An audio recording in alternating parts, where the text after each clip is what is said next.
গণ অধিকার পরিষদের সাধারণ সম্পাদক জনাব মোহাম্মদ রাশেদ খান, তিনি বাংলাদেশ জাতীয়তাবাদী দলে যোগ দিচ্ছেন এবং বাংলাদেশ জাতীয়তাবাদী দল সিদ্ধান্ত নিয়েছে যে ঝিনাইদহ 4 আসন, যেটা ঝিনাইদহ সদর এবং কালীগঞ্জ থানা নিয়ে, এই আসনে মোহাম্মদ রাশেদ খানকে ধানের শীষ প্রতীকে নির্বাচন করার জন্য মনোনয়ন দেওয়া হচ্ছে।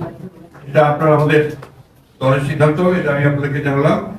সেই সঙ্গে আমি আপনার অনুরোধ করব, এই ঝিনাইদহ সদর কালীগঞ্জ ঝিনাইদহ 4 আসনে বিএনপির সকল নেতা কর্মীকে মোহাম্মদ রাশেদ খানের সঙ্গে কাজ করার জন্য এবং তাকে বিজয়ী করার জন্য সর্বশক্তি দিয়ে কাজ করার জন্য। এখন রাশেদ খান বলবেন, তারপরে বলেন কিছু কথা।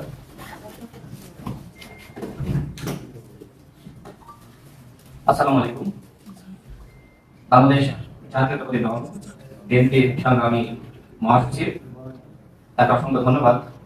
আমি মোহাম্মদ রাশেদ খান 2018 সালের কোটা সংস্কার আন্দোলন থেকে আপনাদের সাথে ছিলাম। কিভাবে রাজপথে সংগ্রাম করেছে আপনারা সবাই জানেন, সাংবাদিক ভাইয়েরা। বিশেষ করে জুলাই গণঅভ্যুত্থানের সময় আমার পাশে বিএনপি স্থায়ী কমিটির সদস্য জনাব সালাউদ্দিন আহমেদ এবং আমি রাশেদ খান, গণ অধিকার পরিষদের সভাপতি নুরুল হক নূর, আমরা 3 জন একসাথে এই আন্দোলন সংগ্রাম সমন্বয় কাজ করার সুযোগ পেয়েছে। এবং আমাদের সংগ্রামী মহাসচিব এই সময় তিনি গ্রেপ্তার হন, বিএনপির সংগ্রামী মহাসচিব আমাদের সালাউদ্দিন আহমেদ ভাই, তিনি ইন্ডিয়া থাকলেও এই আন্দোলনকে যেভাবে সমন্বয় করেছেন। এবং আমার ভূমিকা সম্পর্কে আসলে আমি বলতে চাই না, সালাউদ্দিন আহমেদ ভাই তিনি জানেন, তিনি বলবেন। আমি এতটুকু বলতে চাই, বাংলাদেশ জাতীয়তাবাদী দল গণমানুষের অধিকার প্রতিষ্ঠায় লড়াই সংগ্রাম করছে এবং শহীদ প্রেসিডেন্ট জিয়াউর রহমান, যাকে আমি নিজের আদর্শ হিসেবে মনে করি, বর্তমানে বিএনপি নেতৃত্ব দিচ্ছে জনাব তারেক রহমান, তিনি আমাকে অত্যন্ত স্নেহ করেন, ভালোবাসেন। ফ্যাসিবাদ বিরোধী আমল থেকে তার সাথে আমার সম্পর্ক। আমি মনে করি নতুন বাংলাদেশ গঠনে তার নেতৃত্ব দেশ এবং জনগণের জন্য অত্যন্ত প্রয়োজন। আমি বিশ্বাস করি সংস্কার, বিচার এবং সুষ্ঠু নির্বাচনের ক্ষেত্রে জনাব তারেক রহমান গুরুত্বপূর্ণ ভূমিকা রাখবেন। আমি রাশেদ খান আজকে বিএনপিতে যোগদান করেছি এবং জনাব তারেক রহমানের নেতৃত্বে ইনশাআল্লাহ দেশ এবং জনগণের জন্য সংগ্রাম করে যাব, কাজ করে যাব। আসসালামু আলাইকুম।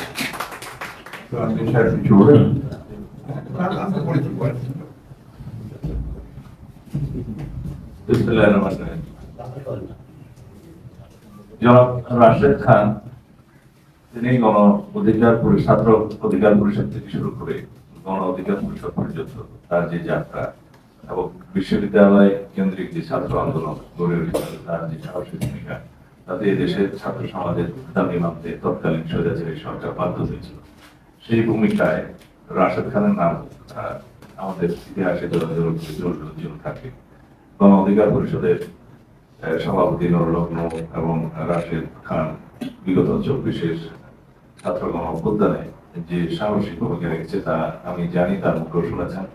এবং তারা জীবন বাজি রেখে অনেক পদক্ষেপ নিয়েছিল প্রিন্সিপাল বিরোধী গণতান্ত্রিক আন্দোলন প্রিন্সিপালকে হটানোর জন্য।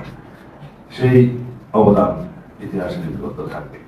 আমরা চাই বর্তমান নতুন প্রজন্মের এরকম আরো অনেক সাবেক ছাত্রনেতা যারা এখনো বয়সে তরুণ, তারা জাতি বিনির্মাণে সঠিকভাবে পদক্ষেপ নিতে পারুক এবং সেই জন্য তাদেরকে জাতীয় সংসদ থেকে শুরু করে সমাজের, রাষ্ট্রের বিভিন্ন স্তরে তারা প্রতিষ্ঠিত হোক, সেটা আমাদের কামনা।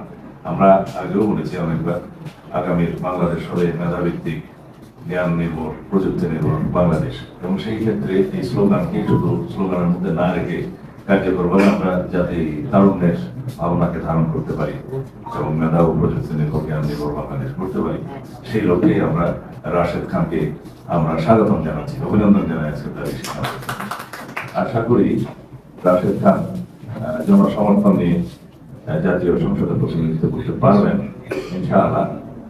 তো সেই ক্ষেত্রে তার ভূমিকা আগামী বাংলাদেশে সর্বক্ষেত্রে ব্যাপক অবদান রাখতে পারবে বলে আমার মনে হয়। আবারও স্বাগত জানাই জনাব রাশেদ খান। গণ অধিকার পরিষদের জন্য কিছু বলবেন কিনা? আমার মনে হয় গণ অধিকার পরিষদ থেকে পদত্যাগ করে এসছে, তাই না?